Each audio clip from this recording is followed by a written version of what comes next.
Hey guys, it's Kirby the Bookish Nurse, and today I'm back with another trope talk. I'm going to cover several really popular romance tropes.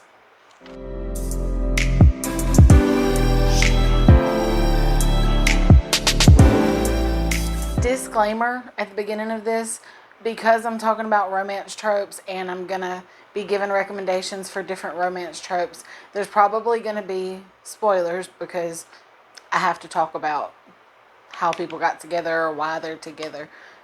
Something about their relationship. I'll try to keep it as spoiler free as possible, but just know there may be spoilers. I know I've said it tons of times before, but I'm not a real heavy romance reader. So because I don't have a huge back catalog of romance books to dig through and talk about, I decided to get a bunch of super common or super popular romance tropes and just kind of put them all together into one big we all love video. The first one that I'm going to talk about, I think, is probably one of the most loved tropes in romance, and that is going to be the enemies to lovers tropes. In the enemies to lovers stories, there's usually, by the time they get together, there's usually a lot of tension between the two parties because they've spent the whole first half of the book hating each other, or they should have, or maybe even 3/4. I don't like it when they're enemies and they hate each other so much and they just want to fight and turn the page and now they're so in love that they would die for the other one. I don't like that. I want them to have a legitimate, I don't like you, I don't want you in my space, I don't want to look at you, you did something horrific to me or to mine, and I don't want you.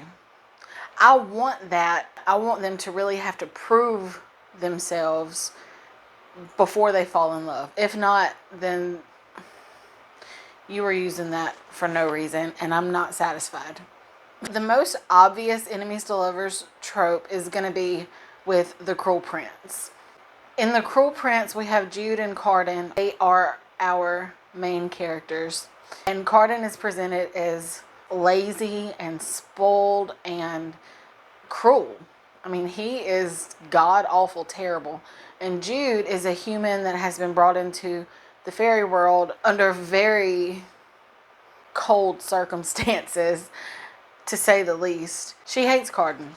Cardan hates her. Like, that is a true hatred for a myriad of reasons. We really don't see anything real develop. Like, we see little sparkles of is that hate though? Is it? Or do they just not know their emotions? We see sprinkles of that throughout. And then a few books in, I think maybe during the second book, you start going, oh, maybe, okay, maybe it's not hate, maybe it's love. I think, and then you go through the whole story with the will they, won't they, and that makes it fun. The second most popular that I've talked to people about is going to be fake relationships, fake dating, fake married, and I haven't read a lot of books with that theme. My personal favorite fake relationship that I have ever read about was not in fantasy. It was in The Seven Husbands of Evelyn Hugo. Big spoilers if you have not read Evelyn Hugo. So in this book, we go through, Evelyn Hugo has been married 7 times. She's a big starlet. She's always been very, very private about her life until she's older. She's much older, and she agrees to let this one journalist write her story. Nobody knows why she chose this journalist, but the journalist doesn't know why. Evelyn still keeps her secrets until the very end of the book, and it was so dramatic. It was so dramatic, and it was so much. But she discovers that she is bisexual. And in the time that she was famous, that was not accepted. That was not okay. You do not come out that closet. You better get yourself back in that closet, because we don't do that. Wholesome ladies don't kiss ladies. And she knew that. She knew that it would ruin her career if it came out that she loved a woman. So her best friend, who was also, I think he was gay also, both of them were pretty trapped in the I can't tell anyone realm. So in order to be able to live their lives the way that they were going to be happy, they pretended, I think they actually got married, and they pretended to be married. They pretended to have a relationship and live as husband and wife while they both had their own happy relationships. And I understand that that's not typically how this trope goes, but it's my favorite use of this trope. The next most common trope that I came across was arranged marriages. And I haven't read a lot about arranged marriages other than the fake one in Serpent and Dove. But after I thought about it, last year, at the end of last year, I read The Bridge Kingdom. It was probably one of my favorite books of the year.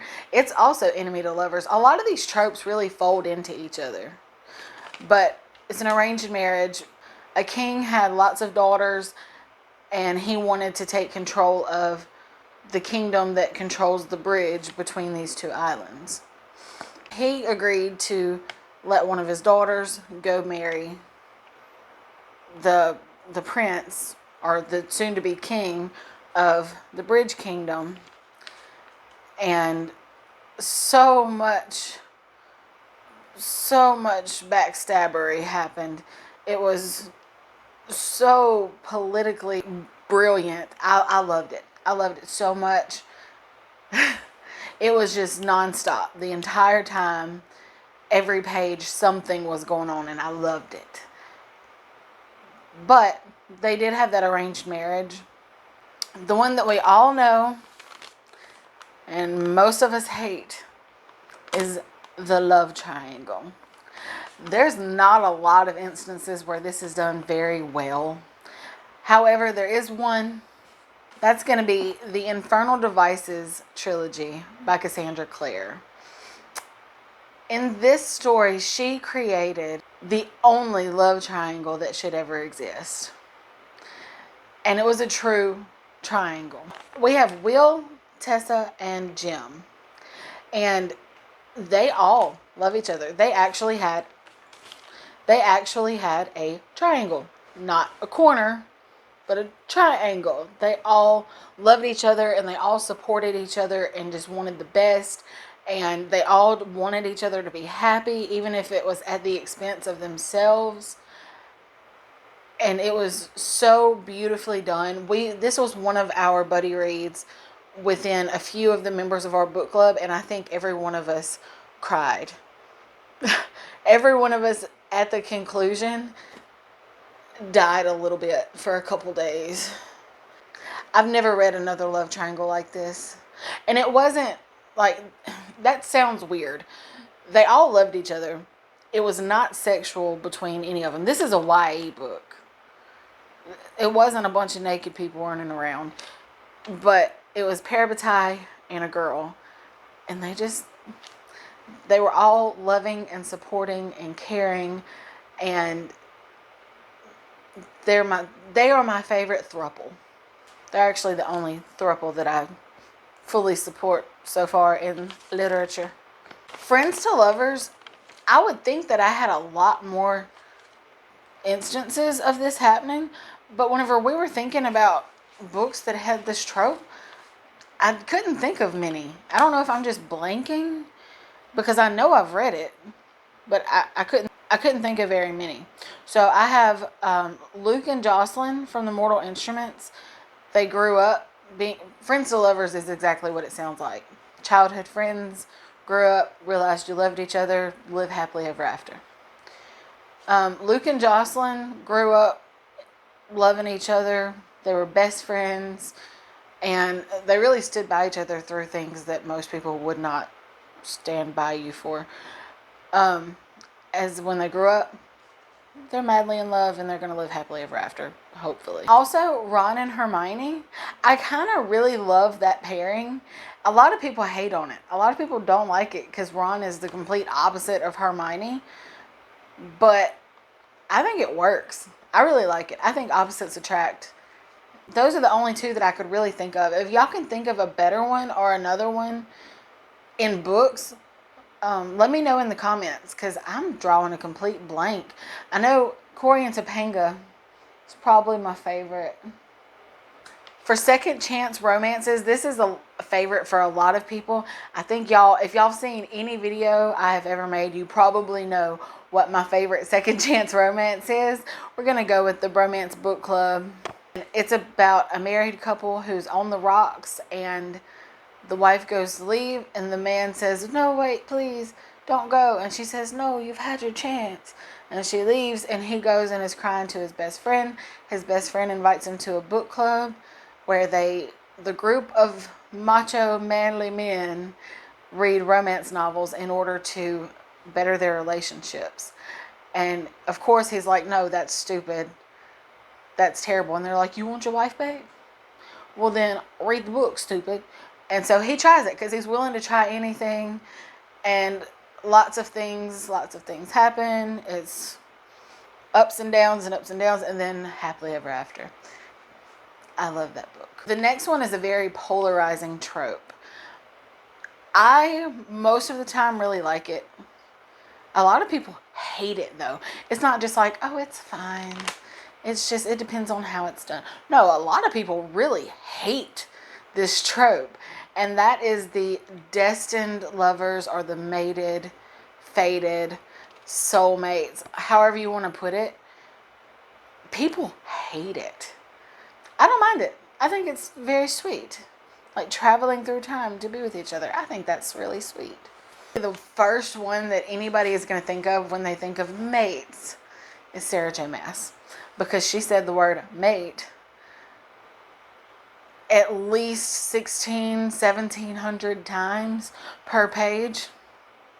If you hate the mates trope, don't read it because you're going to be angry. I read a series a long time ago by Lauren Kate called Fallen. It's been a long time since I've read it, so excuse me if I get some of the parts wrong. But it's about an angel who chose to fall to earth because the girl that he's in love with, I don't remember why they had to be separated. Maybe it was because he was an angel and she was a human. I don't know. I don't remember. But because of their forbidden, that also falls in the forbidden love trope. But because of their forbidden romance, I think they were cursed. And so she dies over and over. And he has to make her fall in love with him over and over. And the goal is to make her remember what they had. And make her remember who she is before she dies on her 16th or 18th, 20th birthday, something like that. And if she doesn't remember, then she dies. If he can ever make her remember, I think they get to live out there happily ever after. I really don't remember. I remember that I had a good time with it, but that was, I think, like 10 years ago. One of my favorites, it's probably very toxic, and there's probably lots and lots and lots of terrible examples that can be given for this trope. But it's one of my favorites, toxicity and all, is, I don't know what it's called. Me and my friend were talking today, and we decided we're going to call it the Beauty and the Beast trope. But it is anytime that there is a very, very, very powerful alpha type male. Well, I guess it could also be alpha female, who is just hateful and nobody likes them and they are mean and just, but they have, the thing is they have to be powerful in order for this trope to work. And they only have a soft spot for this one person. The bad boy with the soft spot for you. And I think the reason that I love that so much, there's a quote, I have no idea where it came from. Something along the lines of, the reason women fall in love with the bad guy is because the hero will let you die to save the world, but the villain will burn the world down to save you, or something like that. I can't help it. I have terrible taste, and I love that trope so much. I want you to be a jerk to everyone and burn the world down for my sake. I don't want you to let me die just so you can save the world. No. That's why we romanticize all the terrible people throughout history, I think. But my personal favorite is going to be no surprise to anyone. Resand. This man has my heart. Actually, he does not. His best friend, who's kind of stupid, Cashin, he has my heart. But Resand is a very close runner-up. And he has that everybody in all the courts fear him. He is the most powerful High Lord in all history. And it says that like 40 times when we get it, Sarah. We get it. You didn't have to keep reminding us. He embodies that trope very, very well. And he would burn the world down to save the person he's in love with. Or not even just the person he's in love with, but the people he loves. He would burn down every village he came across if it meant saving his inner circle. And I love that about him. I love that so much. And he is... Well, the inner circle is really the reason that I will always read everything that she puts out in this world. So, I'm sorry that this video felt kind of rushed, even though it's probably, I've been recording for 30 minutes. So, it's probably not going to be rushed. But it felt like I rushed through the recommendations. So, but I just don't have a huge catalog of romances to look towards. So let me know in the comments below if y'all have recommendations for any of these tropes that maybe I should pick up, because I enjoy most of them. I just haven't read many of them, but I'd like to. So let me know what your favorites are. In a couple weeks, I'll do another trope video, hopefully with a trope or a set of tropes maybe that I'm more comfortable with, that I know a lot more about. Maybe I'll do a fantasy, like popular fantasy trope video or something along those lines. So don't forget to drop a like and a comment below. If you want to see more bookish content from me, hit that subscribe button. I post videos every Sunday and Thursday. So I'll see you soon with another video. Bye.